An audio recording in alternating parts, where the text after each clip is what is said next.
late. I'm sorry we had a small mishap. Here are the keys. Here are ours. Have a nice stay in Millbar. And you in our city. Still telling the same story, Josh?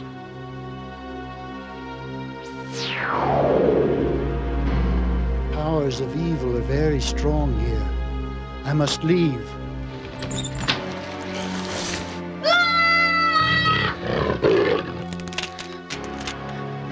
Goblins don't exist. Goblins don't exist. And remember,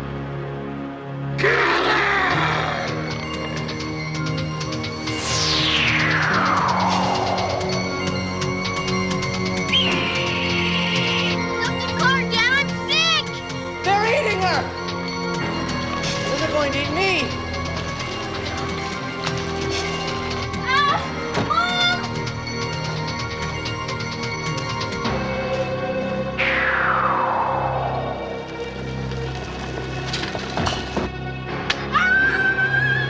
So dizzy.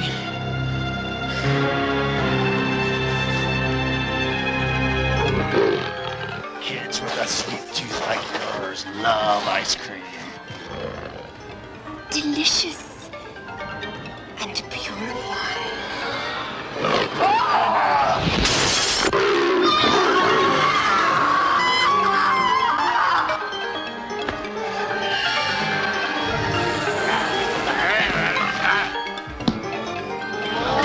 I order you for the sacred power of the magic stone. Need help, Grandpa!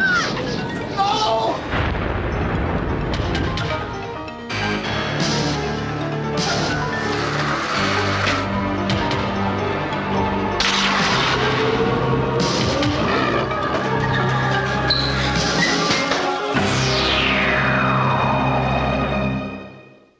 Okay, my name is Jeff Timbs, and I'm currently the library director at the Allen Public Library, and I've been in the library world for 20 plus years.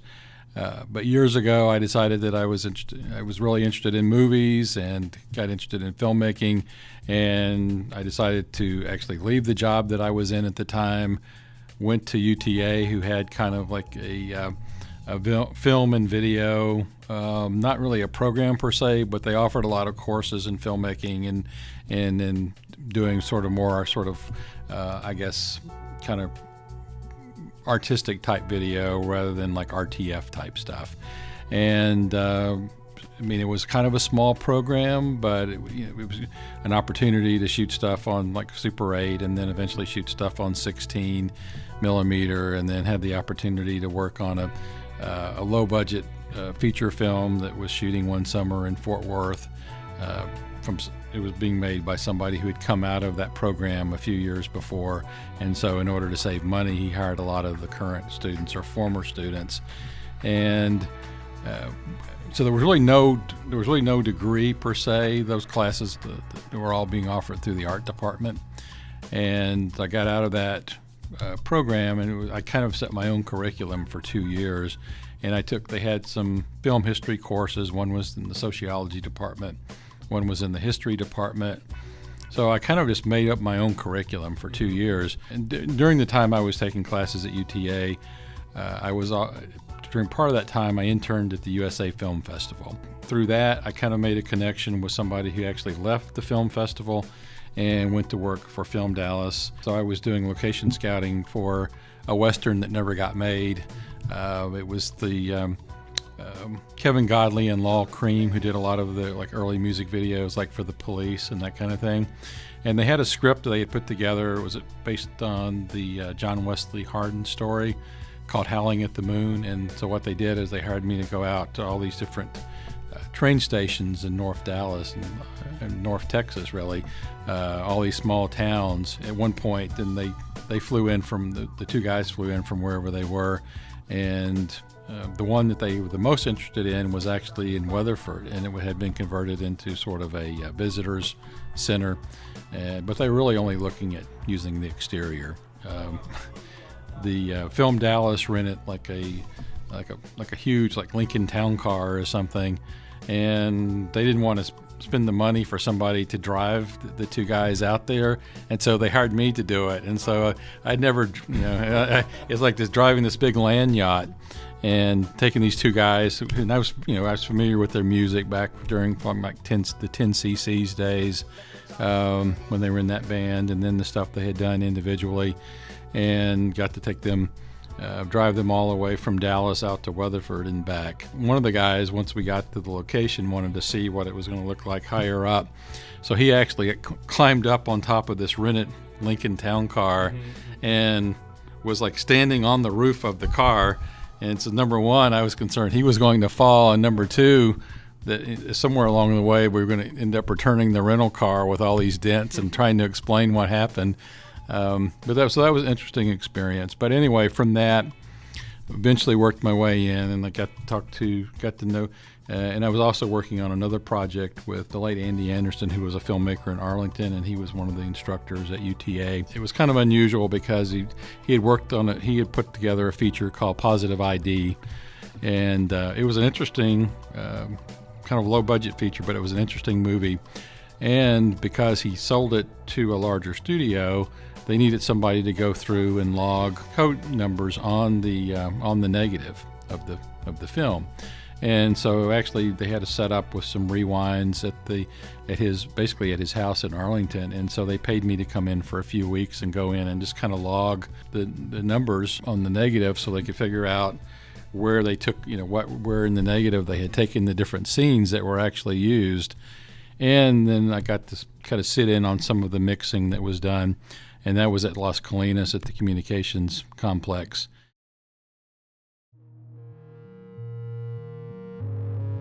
From there, met some guys at what was at the time Allied WBS, which was a full-service film lab. So a lot of it was doing dailies, sound dailies, and then eventually got from there, ended up sometimes syncing dailies back during the 35 millimeter days, and syncing the dailies so that the crews could come in and watch dailies, also screening dailies, and then also got to eventually do some sound effects editing. Did a little bit of, we didn't do a lot because most of the movies we worked on that we did post-production on were lower budget movies, and so they usually, for the most part, would use location sound. Occasionally they would try to do some dialogue replacement. So I remember there was at least one movie that I got to go in and like cut in some of the replacement dialogue.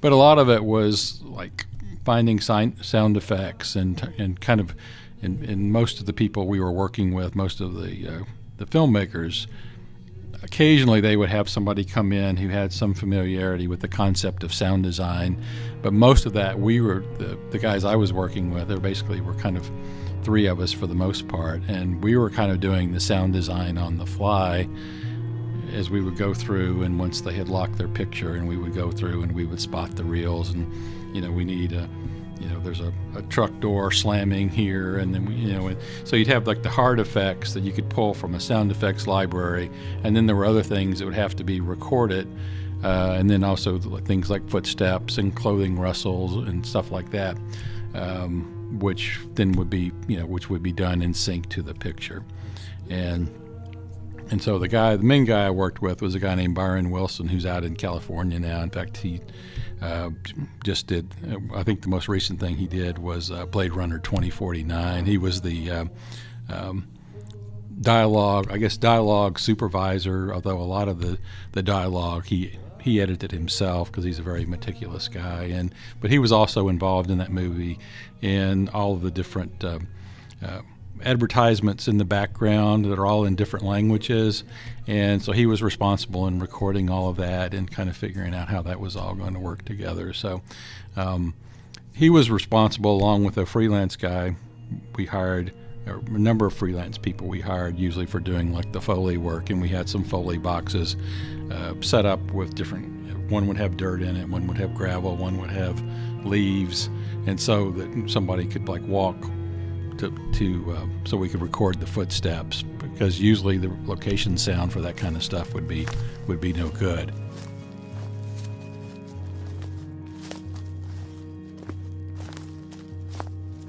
But dialogue, typically we were using the dialogue that was there, so a lot of it, making that usable, was trying to figure out, is there a place where we can get, like wherever they actually recorded that, whether it's the air conditioning or whether it's traffic in the background, whatever it is, if there's a place somewhere in that original location sound that we can pull out, like just snippets where there was nobody talking, and then basically loop that, because this was like pre-Avid and non-linear editing and everything.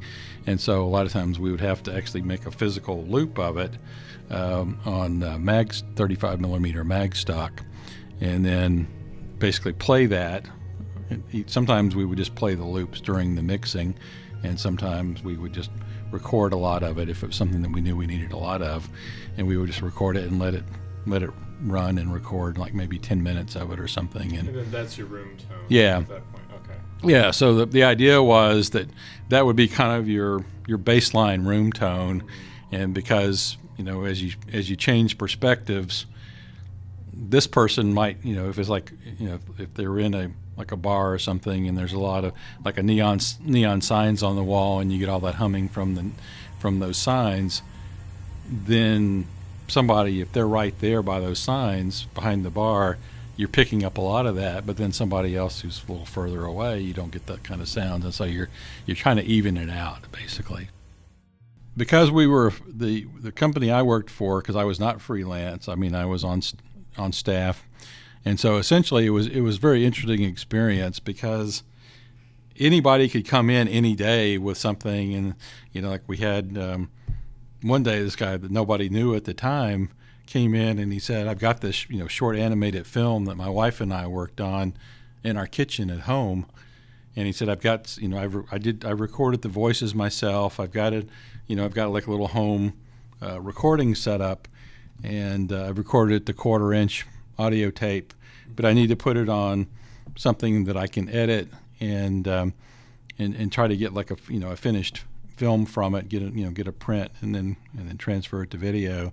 Well, it was Mike Judge No way. with Frog Baseball, which was the first Beavis and Butthead cartoon.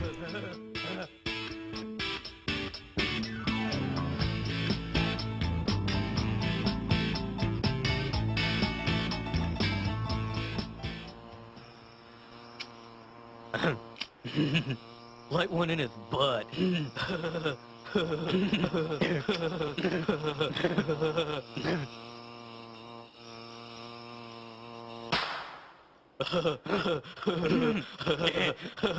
That was cool. Dude,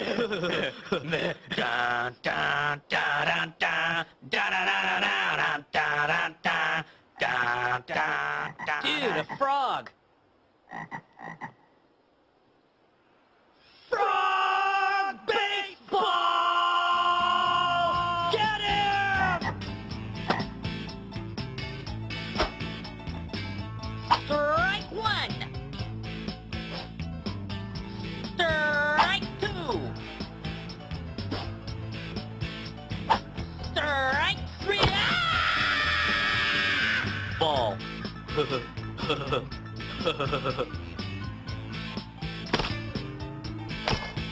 Yes!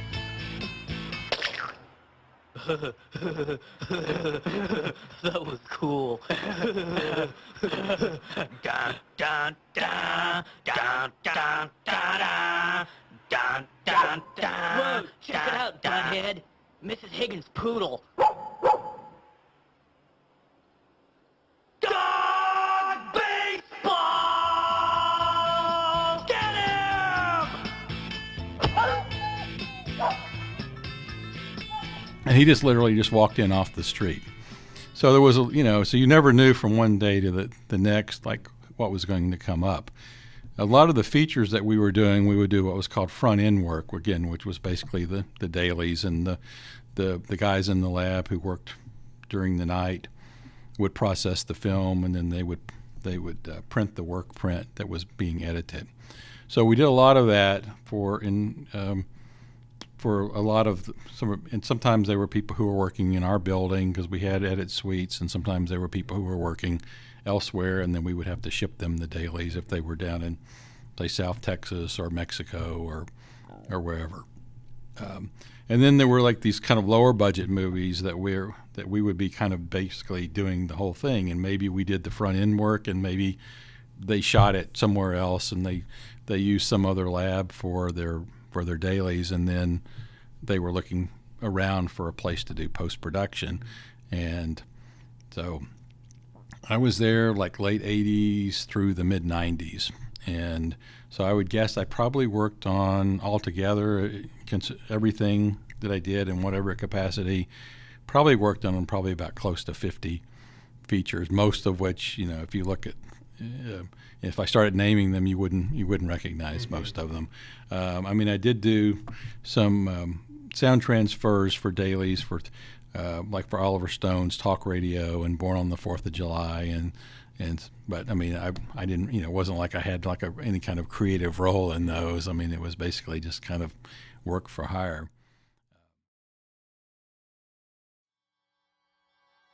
It was probably late '89 that we had some people come in, and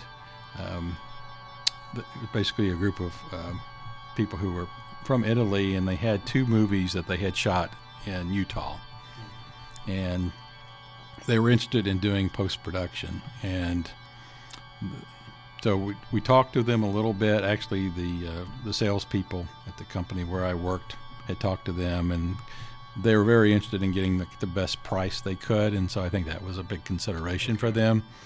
And the idea that we would be able to essentially do post-production on both films more or less simultaneously. One of them was a movie called Goblins, and one of them was a movie called Creepers. And they had a guy who came with them, and unlike a lot of movies that we worked on, where you'd have the director who would be on the premises, who would be heavily involved in the editing process and in the mixing process, maybe the producers involved. They were not interested in doing that. They had a guy who I think he eventually did, or he had directed one feature, but he had done a lot of editing, and he was Italian also. And I think part of it was his English was probably a little bit more fluent than a lot of the other people who were part of that group. And his name was Bagno Amici. And in Goblins, which later became, when it was released, known as Troll2, like a lot of the other people credited in in that movie, he didn't use his real name. Okay. There's a lot of like pseudonyms that are used in the credits for whatever reason. And so he's listed as like Bagno Friends because his last name, Amici, is the Italian word for friends. Okay, I see. So the idea was that he was going to come in and he was going to edit both movies, which he did fairly quickly, and then do the sound effects editing, and then supervise the post-production.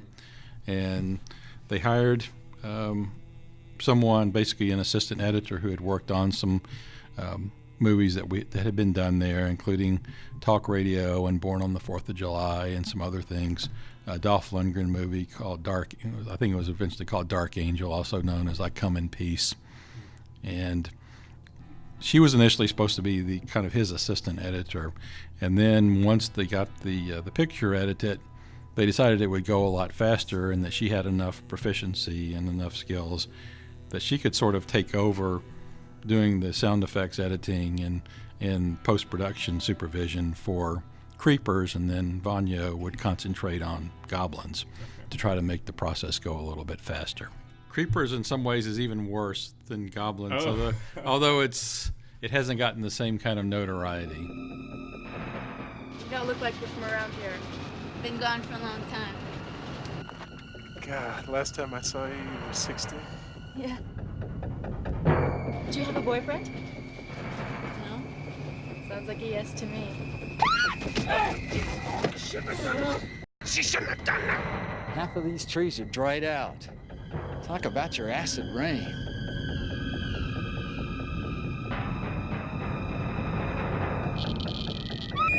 What is it? Said she was going to Seattle. Her name was Susan, and she was going to Seattle to meet her boyfriend.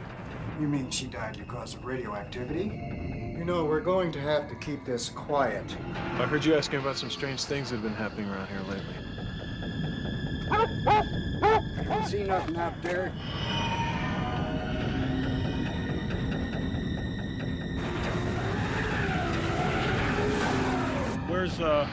Where's old Chester? He's dead.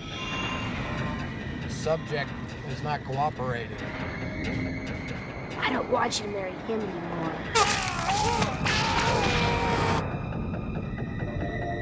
And then the corpse in the forest disappears. I think there's good enough reason to go look at his grave. Now you're in danger! The woods are full of killer roots! Somebody should warn the people. Don't look at me. It's too late. Now they've acquired a taste for it. They're hungry for more. So it was fairly quick process. I don't really remember like how long we spent on post-production. I know it was pretty fast because they were really focused on trying to get it done as quickly as possible. And I think it was probably 1990 that Troll2 was released. Creepers, which has been released under different titles. I think The Crawlers was one title. Another one is Contamination .7, which I think is the one that they were talking about about the time we finished working on it. I think that was kind of their working title had evolved from Creepers to Contamination .7.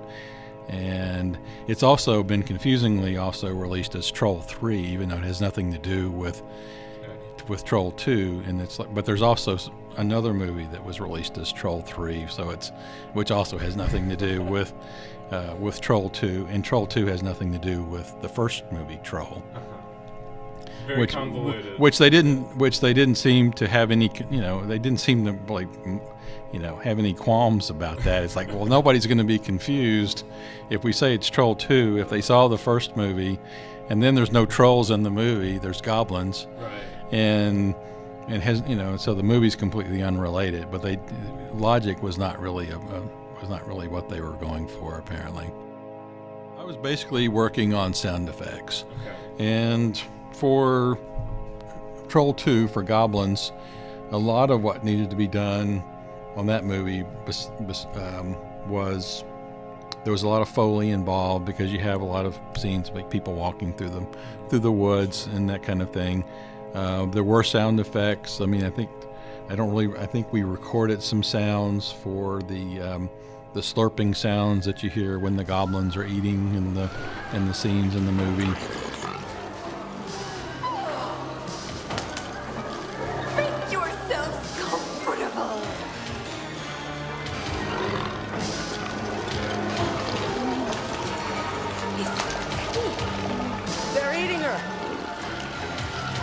And then they're going to eat me. Oh my God! Creepers was kind of a little bit more interesting from a sound perspective, in that the plot being that there's someone who's an evil nuclear power plant manager who decides to save money by dumping all the radioactive waste in the forest. And then the vines and everything that are in the forest kind of become sentient and start revolting and kind of attacking people. And so, who knows what that's going to sound like? And so we had to do a lot of layering, which was interesting because, again, this was all back in the days of editing 35 millimeter. And so it all had to be built like track by track by track. And so unlike today where you could just record or you could cut and paste, everything had to be like a separate track, and it all had to be mixed separately. And so we took all sorts of different sounds of whips cracking and just all sorts of different sounds that could be layered together that would kind of create that idea of these vines kind of slithering through the forest. And there's a scene where they actually break into a house where the people are hiding and that sort of thing. And so those were kind of some of the more challenging things. Well, I mean, a lot of the movies we watched as we would spot as we would go through and spot them and decide what sound effects we needed to do and what other work needed to be done, they had some sort of sense of, whether it was a good movie or not, there was some sort of narrative involved. And the thing with both Troll2 and Contamination Point 7 is that there was no real logical narrative. And also the fact that the main guy we were working with, who is the representative for the producers who were making the two movies, he spoke some English, but he was not real fluent in English, and so we also had a little bit of a language barrier in trying to, and so he would try to, and we made it work, but it was kind of challenging. And his, and I think when we got finished, we did, even though people call it call Troll2 like the worst movie or whatever, and there was a documentary, the best worst movie. Sure. We didn't really approach it any differently than we would of any other movie. In fact, they ended up, the filmmakers ended up wanting to do a couple of other movies after that. When they approached us, approached the company I worked for at the time, they decided that maybe that our standards were a little bit too high, and so it's like, well, we want to do a couple more movies, but we want to do them even faster, and so. It's like, well, we could, there's only so fast we can, because we only have so many people, and there's only so fast we can go, and and there's a point at which you can't, even if you're willing to sacrifice whatever your standards are for quality, you still can't, there's still only so many hours in the day, and a lot of it is not going to be necessarily what we're doing as far on the sound side, but also on the editing side, and then it all has to be mixed, and then when you're mixing back in the days when you were mixing the 35 millimeter, it was a multi-track, and most of the things that we did, you had to have separate M&E tracks. Your music and effects had to be on separate tracks on the full coat mag stock, so that then that could be sent to someone if it's going to be distributed in another country, so then they could dub in dialogue in whatever language it needed to be, and that was always a requirement for anything that was going to be sold possibly to to any overseas markets, theatrically or even just for video release. I wanted to ask you what your perception was on both the movies at that time, and has it changed over time at all? Well, I was not surprised when Creepers Contamination Point 7. I think it eventually was released about 3 or 4 years later, went straight to video. I think neither movie, in my opinion, is a very good movie, but it's kind of interesting as far as people's perceptions of what makes a good bad movie. I find something like Plan 9 from Outer Space to be a lot more enjoyable. But I think a lot of that's just personal opinion, personal preference. When you watch the movie Ed Wood, the Tim Burton movie, and you have somebody like Ed Wood who doesn't know how to make a good movie, but he doesn't realize he doesn't know how to make a good movie because he's enjoying what he's doing. He thinks he's, and there's that scene where he runs into Orson Welles, and they're sitting there commiserating, like one filmmaker to another, about how the investors are interfering with their artistic vision, and and Ed Wood feels like he's on the same level as Orson Welles, and so getting back to your question, as far as my perception of the two movies, I've never watched either movie since then because I saw them so many times while we were going through the process, and there's a lot of movies like that where you watch them so many times, there's really nothing else for you to see because you've already kind of seen how the sausage got made.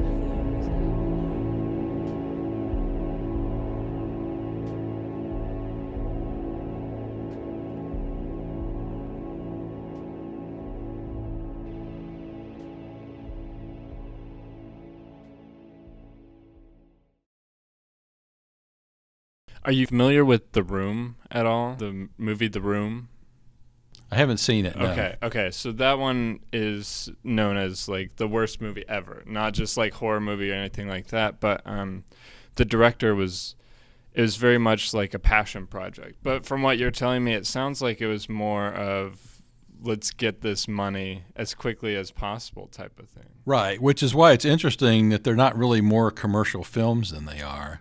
And I think part of it was because they were coming from Italy and they wanted to make films that I think they thought would be popular in the United States, and they wanted to kind of tap into the U.S. film market, and they didn't really have a good concept of how to do that.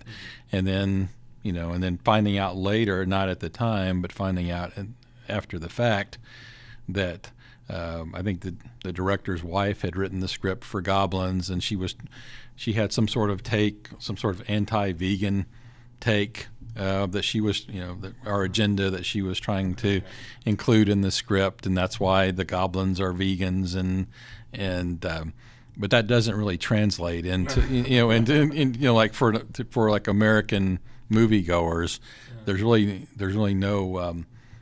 nowhere you can kind of say, well, this is like, because I think usually we think of, if we see a movie, we think, well, this is kind of like, we saw some movie I saw 5 years ago. This is sort of like that, but, maybe better in some ways, better acting, better production values or whatever. And that may be why Troll2, why people enjoy it, is because it is kind of unique in a way. It's like, it's kind of hard to pigeonhole it as saying it's like this movie or it's like that movie. It's kind of, and in talking with people over the years who kind of grew up with it and saw it a lot, like on TV, late night cable, whatever, and and then it kind of built into sort of a cult phenomenon where it was being shown in movie, midnight movie screenings, and the Best Worst Movie documentary came out, and the town where the film was shot had the Nilbog Festival, and and so then it kind of it's sort of like that Rocky Horror phenomenon to a certain extent, where it's not really so much about the movie, but it's sort of about the audience's perceptions of the movie, which are they're kind of creating their own movie, which is different from the movie that's actually on the screen. Yeah, it sounds like whenever you were participating in it, you didn't see this coming at all. Like, this wasn't gonna last. This might have been like a normal movie and then you move on type of thing. Yeah, I mean, because you're working like day to day, and whether it's 5 days a week or sometimes 6 days a week or sometimes 7 days a week. But you move from one project on to the next project, and sometimes you're working on more than one project at a time, depending on how time consuming each project is. But as far as there being like a phenomenon about Troll2, it was very surprising when to find out, like about 10 years ago, 9-10 years ago, the actor who plays the son in the movie and the actor who plays the father, are showing up on Nightline, being interviewed about this whole Troll2 phenomenon. Not every film is deserving of Oscar consideration. Some lack plot, others sometimes the acting is painfully bad. But is there one film in the cinematic library that can claim the status of worst movie ever? Indeed there is, and believe it or not, it's become a smash hit. Because as far as we were concerned when we worked on the movie was, well, once we finish with this, we'll probably never hear about it again, because it's probably not going to make it into American theaters, and it's certainly not going to be a huge hit. But did it go into theaters after? I'm not aware that it did. I mean, I think that they had hopes for it, and the production values are definitely better than for the Creepers, the other movie that they did at the same time. They were done with different crews in Utah simultaneously, and I'm not really sure like what their setup was as far as like editing dailies and that sort of thing. I do remember when they came in to start working in our building, they had like boxes and boxes of all of their elements that they basically just had packed up in Utah, and then they just shipped them directly to us, when they came in, then Banyo started unpacking all of those, and then went to work editing. And I think it was kind of the fact that he had worked on probably a lot of low budget movies was an advantage, because he didn't have like real high standards, and so it was like, I don't need to spend 3 days agonizing over how to edit one scene. I can I can edit like in 10 or 15 minutes of the movie, maybe in like a day or two, depending on what the scenes consisted of. And I don't really know that they spent a lot of time like trying to do alternate takes of, because they weren't working with professional actors for the most part. Yeah, sure. And so it's like, what kind of, if you do like 20 takes, are you going to get something better on take 20 than you did on take 2? Right. You probably, you're burning up a lot of film and burning up a lot of time. So I was talking to a friend about this interview, and he said that at some point he saw that Trolls was not a satire, it was a wholesome family film. Did you ever see that? Well, I don't know if I'd consider it a family film, although I think that maybe the filmmakers on some level thought that they were kind of taking this idea of what they saw as being kind of the basic American family and putting them in unusual circumstances.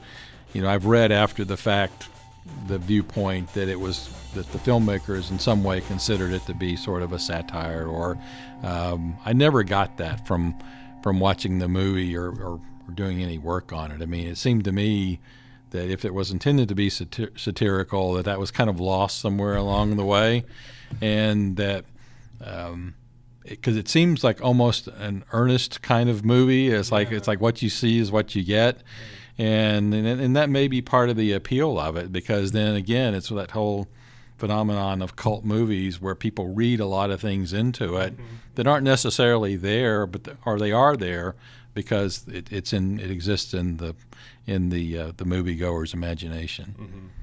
Mm-hmm. Yeah, it kind of seems like they might be trying to save face with the whole satire.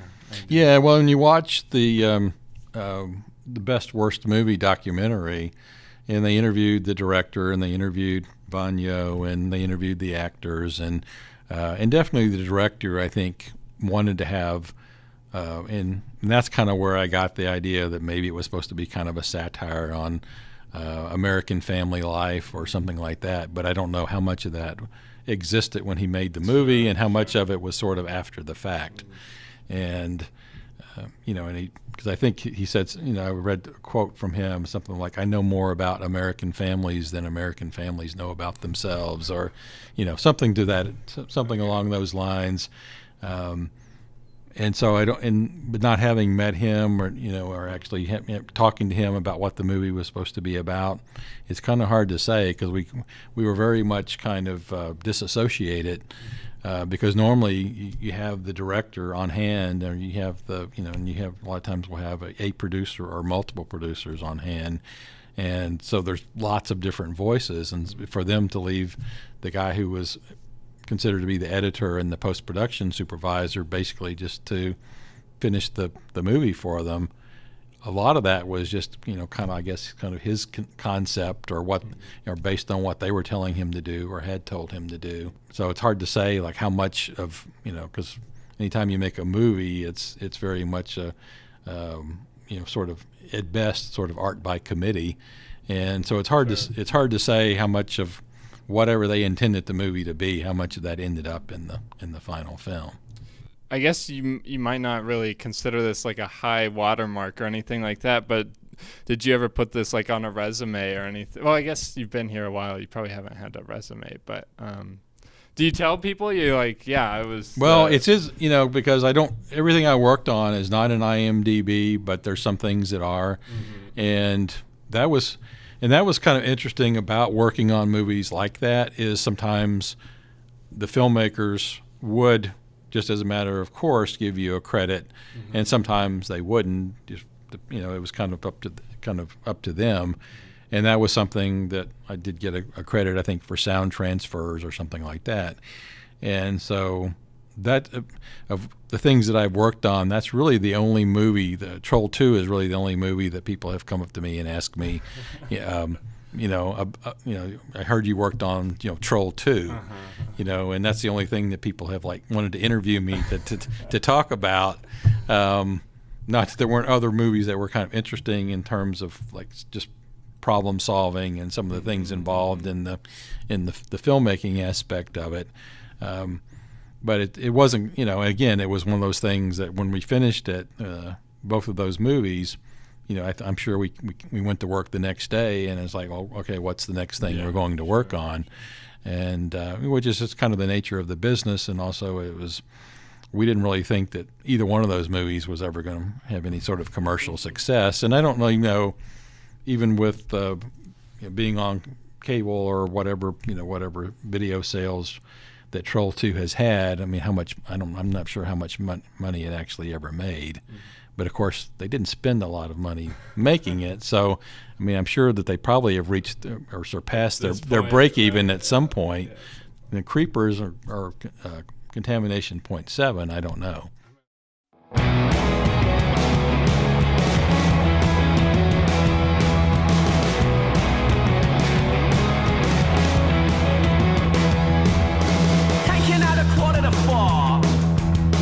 On the candy cane, says she doesn't drink anymore. Thinking out 4:15, you gotta take some time out of your life. Are you sure? I watch the trash bank. I stare into space, I see nothing. I fell on my face, I felt nothing.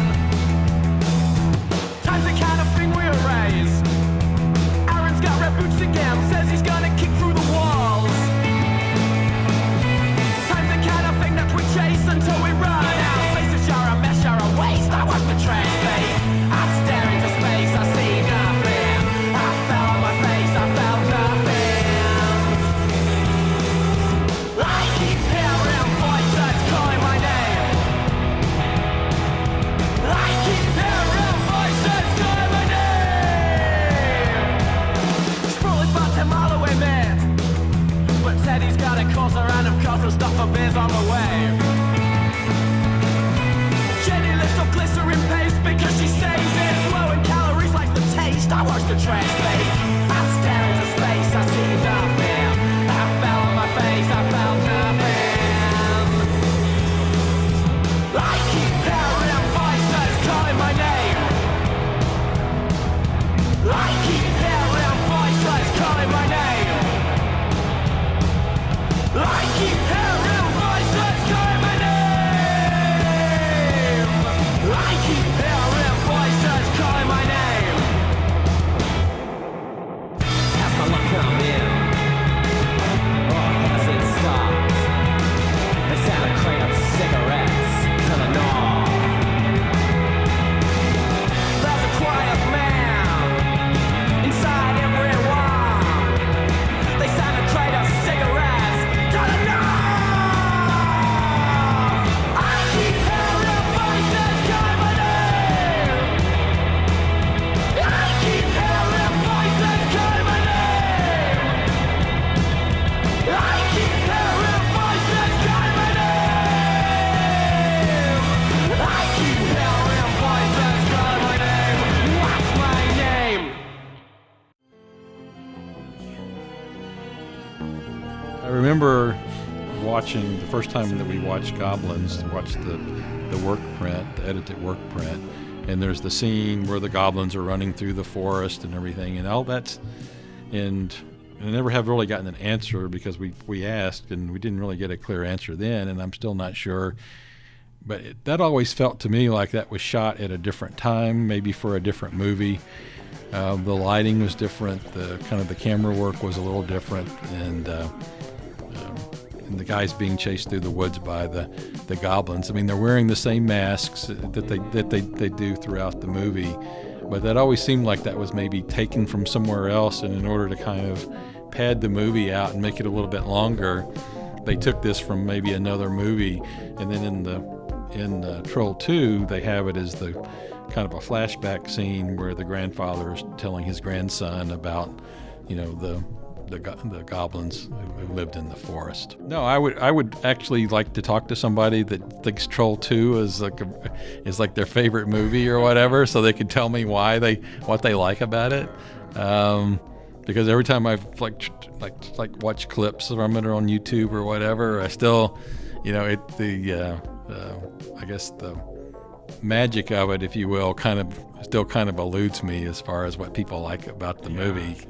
But again, it may be just because having worked on it for so long and being so involved in it. Yeah, it is almost like it's kind of creating its own world in a sense.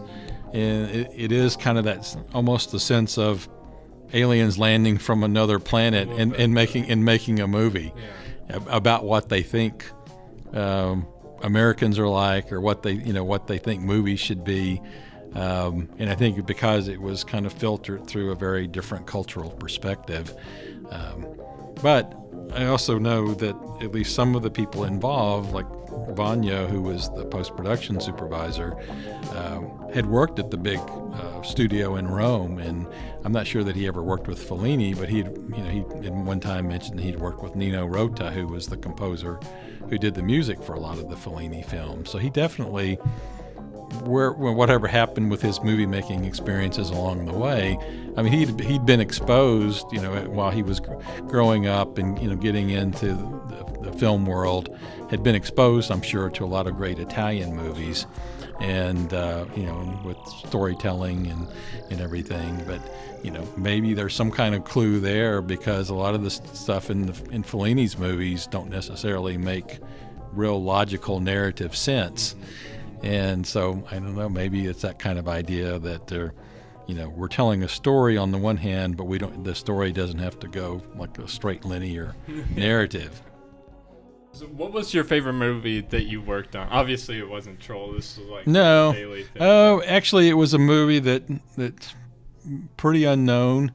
It was a nice period piece called Alan and Naomi. It was about a young girl who had been in Europe during World War II, and her family had escaped the Holocaust, and they end up in, I guess it's in New York, and she meets this young boy who's about her age, named Alan, and he befriends the girl, and it's a nice it's a nice piece. It was a really good movie. It was enjoyable to work on. Creatively, we got to do a little bit more than we would in a lot of other things, because many times you're kind of limited as far as what the movie calls for, and also then what is it that the filmmakers want to see. And so what exactly would that be? Would you